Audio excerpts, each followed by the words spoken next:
Welcome to the Raising Confident Girls podcast, your guide to raising strong, confident daughters. I'm Melissa Jones, the founder of Girls Positivity Club and a teacher for over 20 years. In a world where girls often feel overwhelmed, anxious, and confused, this podcast is your go-to space. As caregivers, we navigate challenges together. I founded Girls Positivity Club to provide a place where you belong and get the tools to face today's hurdles. Consider this your regular check-in with a trusted friend, offering insights and practical tips for meaningful conversations. I'm here to help you feel confident on this journey of raising a generation of empowered girls. Let's dive in and raise those confident girls together. Hey everybody, it's Melissa, and welcome back to Raising Confident Girls. And thank you so much for being here for another Pep Talk Friday. Can I ask you a question? Back in April or May, when you pictured this summer, what did you imagine? Maybe you pictured slower mornings, coffee on the porch while the kids slept in, more time outside, pool days, ice cream after dinner, family movie nights, long bike rides, more laughter, more conversations. Maybe you imagined your daughter finally relaxing after a long school year. Maybe you imagined finally having time to slow down together. Maybe you even found yourself saying things like, "We'll do that this summer. We'll have more time this summer. We'll finally slow down this summer." And maybe some of those things have happened, but maybe your reality has looked a little different too. Maybe you've packed another camp lunch before you even finished your coffee. Maybe you've driven across town for drop-off, only to turn around a few hours later and do pickup. Maybe everyone seems hungry all the time. Maybe you're wondering how there are already more towels to wash. Maybe your daughter has already asked, "What are we doing today?" Or said, "I'm bored," 3 different times before lunch. Or maybe, and I think this is important, your daughter is actually having a wonderful summer. She's happier than she has been in months. She's laughing more, sleeping better, finally feeling like herself again after a school year that was hard. But somehow you're more tired than you expected. If any of that sounds familiar, I just want you to hear this today. You're not doing summer wrong. Because I think one of the biggest reasons summer sometimes feels different than what we imagined has very little to do with our schedules and a lot to do with our expectations.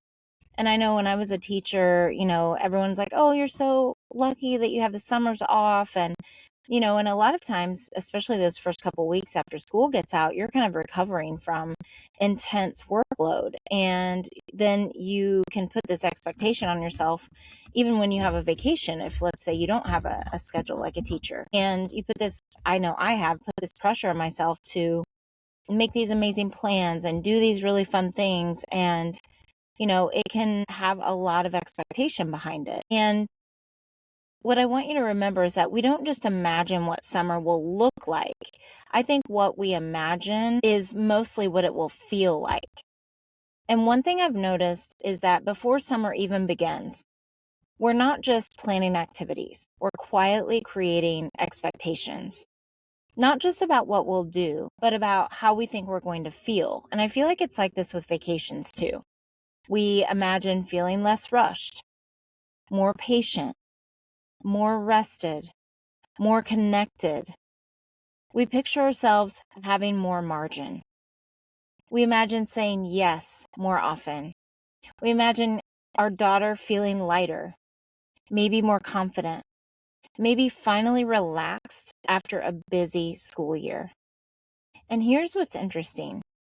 When life doesn't match that emotional picture, we usually don't think, "Oh, summer feels different than what I expected." No, we quietly wonder, am I doing enough? Why does this still feel busy? Why am I so tired? Shouldn't this feel easier? Those are 2 very different things. Most of the time, nothing's actually wrong. We're simply comparing our real summer to the one we imagined months ago. And I don't know about you, but just realizing that has helped me give myself so much more grace. And I used to feel a lot of guilt around, not making it exciting enough, or maybe the vacation that we weren't able to go on and we did more of a staycation, or, all these things where even comparison as, moms, caregivers, parents of girls, it's like sometimes we want to give more and it's just not possible in that summer. They all have seasons and not just like the weather season. And even when we plan the most amazing summer, it doesn't always go the way that we expect. And so it doesn't mean necessarily that it goes badly. It just means that it can just often feel different than what we think it will feel like. And so the second thing I want you to think about is we quietly ask summer to carry months of expectations. So have you ever noticed how often we say, I can't wait until summer? We'll do that this summer. Everything will calm down this summer. We'll finally have time this summer. Without realizing it, we slowly ask one season to carry months of hopes and expectations.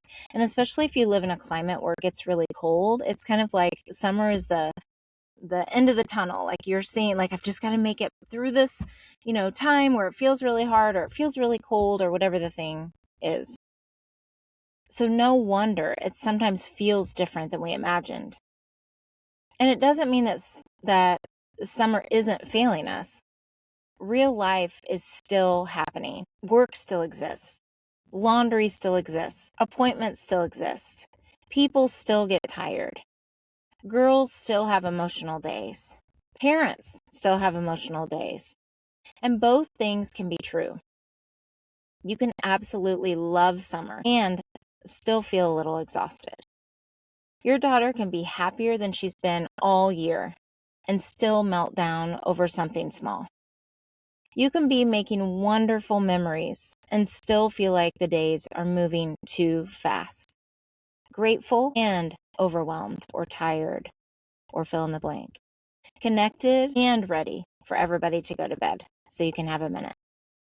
Those things don't cancel each other out. They're often happening at exactly the same time. What I want you to also think about is that girls experience childhood differently than adults plan childhood. Girls experience childhood differently than we plan different moments of their childhood. So I've been thinking about this so much these last few weeks during camp season. Every spring and summer, I spend hours planning intentional activities that tie into our core values and what we do. And so it's not just that we do random things. It's all very methodical and thought out. The ordering, the projects, the recipes, the schedules, the volunteer schedules, the whole flow of the day and each day of camp, supplies, all the little details that make camp special. But do you know what the girls usually talk about on Friday when I ask them what their favorite part of camp was?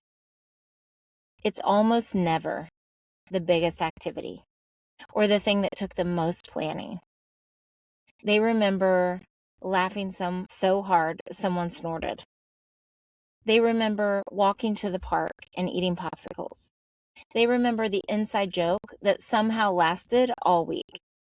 They remember the girl who became their friend who they didn't even know before camp started, making bracelets together, dancing while we cleaned up, someone accidentally spilling frosting everywhere, and everybody helping clean it up and laughing about it. Exchanging phone numbers before they left, and they always ask me on the last day for little pieces of paper where they can exchange numbers. Hugging goodbye. And every single summer, I'm reminded of something. Girls experience childhood differently than adults plan childhood. As adults, we often carry the pressure to create these memorable moments, and we take pride in it because I think there is some value in really being intentional about helping them make those memories. But I think it's good for us also to remember that girls usually create the memories inside ordinary moments too. I think that's an incredibly freeing feeling. Because maybe your daughter won't remember everything you planned this summer, but she'll probably remember how your family felt. And I think too, pressure can quietly steal presence. I think one thing that's been speaking to my own heart lately is when we become responsible for creating the perfect summer or the perfect week or whatever it is, even though logically we know it doesn't have to be perfect, we stop experiencing the summer we're actually living. Instead of being in the moment, we can start evaluating it or thinking like, oh, I thought this was going to go better, or I thought this was going to go this other way, and now it's, totally switching to something else. And you might be thinking, should we be doing more? Should we go somewhere today? Are we making enough memories? Am I giving them a good enough summer? Meanwhile, your daughter and your kids might be perfectly happy helping you make brownies, talking to you on the drive home from camp or the pool or an activity that they do in the summer, watching a movie together on an ordinary Tuesday evening, laughing because someone burned the pancakes, asking one more question before bed. Those moments don't look extraordinary while they're happening. But years later, and I know this from my own childhood, I remember making cheesecake with my dad in his little apartment. And that wasn't a big moment he planned. That was just a little thing that we did together that meant so much. But years later, me remembering the cheesecake or them remembering the popsicles you ate on the deck, on the porch, walking somewhere, they're often the moments everyone remembers most. Because pressure pulls us out of the present. Presence allows us to actually enjoy it. And I have to remind myself sometimes, because I can get so caught up in future thinking and thinking about what we're going to do the next day or what the next activity will be, that I have to remind myself to be where my feet are. So what do we do with all of this? Here's something I'd love for you to try this week, and I'm going to try it too. Instead of ending the day by asking, did we do enough today? Try asking yourself 3 different questions. Where did we connect today? Where did I hear my daughter laugh today? Or smile? Where did I see her smile today? When did I feel fully present today? Even if it only lasted 5 minutes. Those questions begin to change then what we notice, because what we notice often shapes what we remember. And as June comes to an end, I hope you'll give yourself a little grace. Your daughter doesn't need a picture perfect summer. She doesn't need constant entertainment, even though it can feel like that sometimes. She doesn't need every day to be exciting. She needs to feel loved, safe, known, connected. And I have a feeling you're already giving her far more of those moments than you realize. Years from now, your daughter probably won't remember every activity you planned, but she'll remember how your family felt. And that doesn't mean it has to be perfect either. And sometimes those ordinary Tuesdays become the extraordinary memories. I'm right here with you, and I'll see you next time. Thanks for joining another empowering episode of the Raising Confident Girls podcast. Share today's insights with caregivers and friends, building beautiful relationships with strong girls. Hit subscribe so you never miss an episode. We're not just a podcast, we're a community. Follow Girls Positivity Club on social media for more empowering content on Instagram, Facebook, TikTok, and YouTube. This podcast empowers you, supporting incredible girls. Let's create strong, beautiful relationships with the girls in our lives. I appreciate you listening today. Stay confident, stay connected. Until next time, keep raising those confident girls. You've got this.